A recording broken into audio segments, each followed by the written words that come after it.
Hi, Jay Zacharias here. Today I want to give you 3 activities you can easily incorporate into your swim training for a better result in your next race. The first one is deep water starts. This is going to be 6 to 10 repetitions on about a 20-second rest interval. And what you're going to do is get 5 yards away from the wall so you aren't able to use the wall to push off. A good way to judge it is if you're underneath the flags, and preferably in the deep end of the swimming pool if your pool has a deep end. Otherwise, just make sure your feet aren't touching the bottom. And what you want to do is start each repetition with just very similar to what you're going to do out there at the start of the race. So you're going from horizontal to vertical very quickly and sprinting out for 45 yards, recover, and then repeat it again. So deep water starts is the first one. The second one is what I would call fartlek sessions, and during your next long sets, whether you're doing 400s, 500s, 600s, whatever that would be, when you're swimming down the lane, not when you're at a wall where you can push off and get a little bit extra speed from that, but when you're swimming down the lane, about the middle of the swimming pool, pick up the pace. Just like you would in a race if you were trying to get onto a pack so you could get the draft, you're trying to get around some slower swimmers, pick up the pace for 25, 50, 100 yards, whatever you think is appropriate, and just mix it up. But incorporate that speed as you like into your next long sets so you get used to doing that just like you would out there on the race where you have to change the pace and you get used to changing your gears while you're swimming.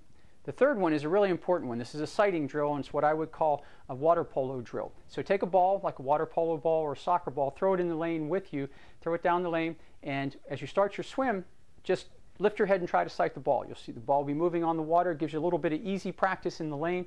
You'll start picking things out off the top of the water while you're swimming, which is one of the hardest things to be able to do. And when you get to the ball, a good idea is to, just like they would in water polo, just take a few strokes and push the ball down the lane. And it'll give you that little bit of extra because sometimes it's just not that easy to find the buoys and you need to take some strokes with your head up.